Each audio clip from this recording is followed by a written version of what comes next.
এয়ারপোর্টের উদ্দেশ্যে রওনা দিচ্ছি, জেদ্দায় যাব। বিকাল 5টায় ফ্লাইট। বিকাল 5টা থেকে এখন বাজে অলরেডি 2:30। ওইদিকে যাবো নাকি এদিকে যাবো? ফাঁকাটাই দাঁড়ান, কোনটা ফাঁকা একটা। আমরা এয়ারপোর্টের ভিতরে ঢুকলাম অনেক তাড়াহুড়া করে। বিভিন্ন এয়ারলাইন্সের বোর্ডিং পাস চলছে, আমাদের ইউএস বাংলা এয়ারলাইন জেদ্দা পর্যন্ত। এখন তাড়াহুড়া করে কাউন্টারে যাচ্ছি। আমাদের মোয়াল্লাম সামনে আছে। এয়ারপোর্টে বিভিন্ন এয়ারলাইন্সের কাউন্টার বিভিন্ন জায়গায় দেওয়া আছে, একটু খুঁজে বের করে নিতে হবে। নতুনভাবে ওটা কি সাবমিট করছে এই ছবি দিয়ে? কোনটা দিয়ে ওটা করছে বলতেছে আর কি, এখন না প্রুফ পাওয়া পর্যন্ত এটা বুঝতে পারছি না। মনে হয় না করছে। 8টা বড় একটা ছোট না? 9টা বড়। ই পাসপোর্ট হলে কি করতে হবে? আমারটা হচ্ছে তো এইভাবে ধরো, দেখা ঢুকে যাও, আমার হয়ে গেছে। ইমিগ্রেশন শেষ করে আমরা ভিতরে ওয়েট করি। যাদের প্রয়োজন তারা এহরাম বেঁধে নেয় এবং নামাজ পড়ে নেয়। ভিতরে সুব্যবস্থা আছে।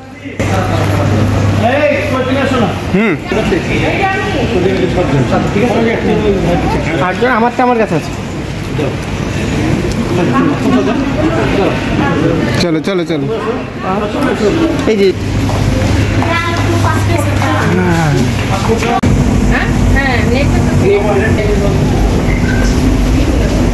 ইউএস বাংলা ফ্লাইটে উঠছি।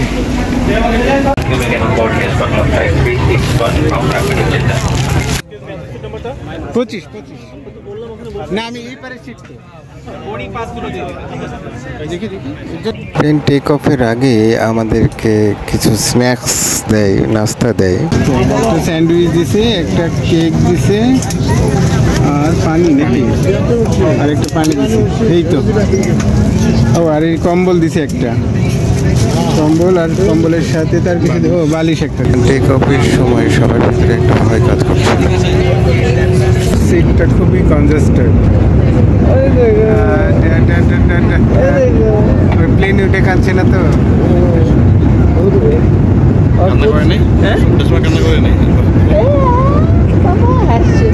একটু কাঁদছিল, খাইলো তো ঠিক বাবা।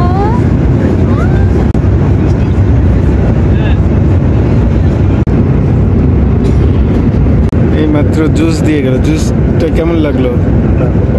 ভালো টেস্টি আছে।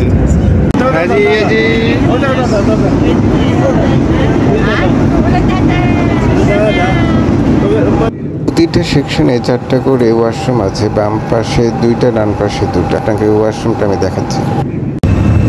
বিমানের ভিতরের টয়লেটে ওই পাশে একটা টেনে দিবেন। টেনে দিলে এটা লক থাকবে। No smoking zone, flush system, এটা টিস্যু আছে। আর এখানে টিস্যু ফেলার জায়গা আছে, হ্যান্ড ওয়াশ আছে।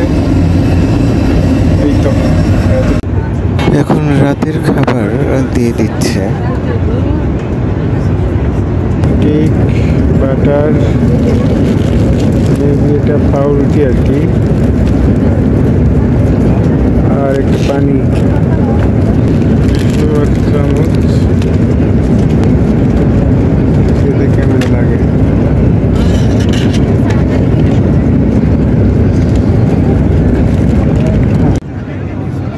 খাবার শেষ করে যে যার মতো সবার সাথে সবাই গল্পতে মেতেছে এবং হাঁটাহাঁটি করছে প্লেন।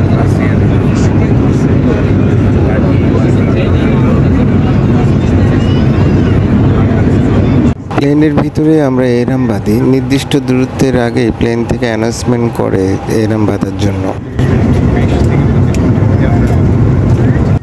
প্লেন ল্যান্ডিংয়ের সময় অনেক উঁচু থেকে নামে, তখন কান কিন্তু ধাপা হয়ে যায় এবং এই ধাপা সহজে ছুটতে চায় না। বারবার এবং কাশি দিয়ে ছুটাইতে হয়। এখানকার স্থানীয় সময় রাত 8:54 এবং বাইরের তাপমাত্রা 34°C। ক্যাপ্টেন যোগেশ এবং তার অন্যান্য ক্রুদের পক্ষ হতে ইউএস বাংলা এয়ারলাইন্সের ভ্রমণ করার জন্য আপনাদের ধন্যবাদ জানাচ্ছি। আশা করছি ভবিষ্যতে আবারও দেখা হবে। আল্লাহ হাফিজ। পুরো 7 ঘন্টা 10 মিনিট পরে আমরা নামছি। এখন সবাই দাঁড়িয়ে গেছে আমার জন্য।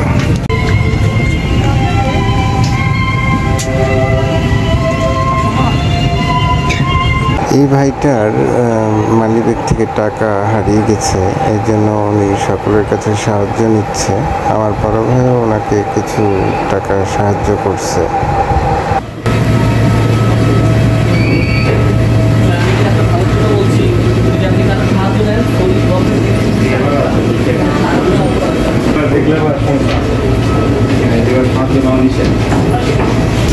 তো প্লেন থেকে বাসে নামলাম, বাস উঠলাম কেমন।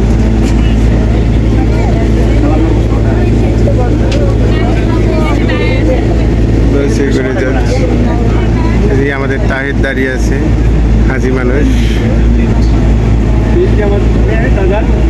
মাত্র সৌদি আরব জেদ্দা এয়ারপোর্টে পৌঁছালাম, আমরা ব্যাগ ট্যাগ গুছাচ্ছি। দেখা যাক।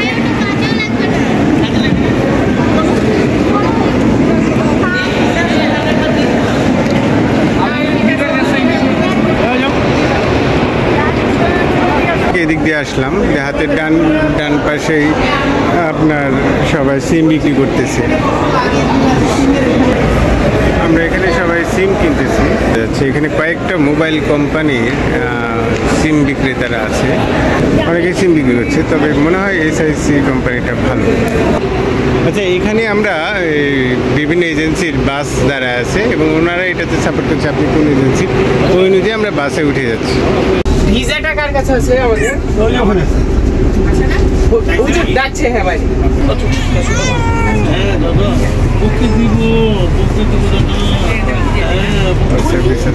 কাউন্ট করো। এই যে আমরা বাসে যাচ্ছি, বাসে ঘুমাওনি এয়ারপোর্ট থেকে। Hello, microphone.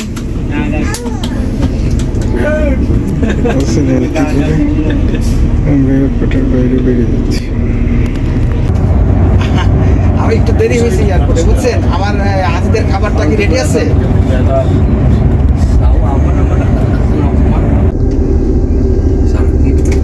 সামনে সোজা গেলেই কাবা শরীফ।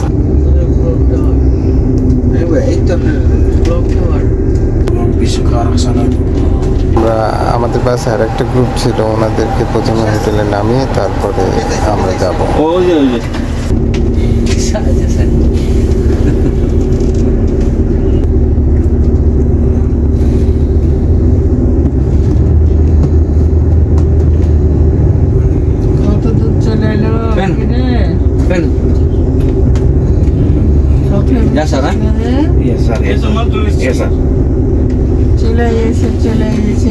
তুমি মক্কা দেখতে পেয়েছো?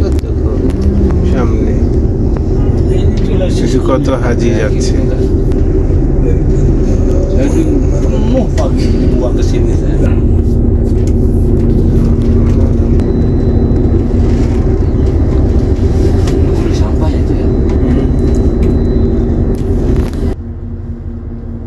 সামনে হাতের ডান পাশে যে গলিটা, ওর ভিতরে আমাদের হোটেল।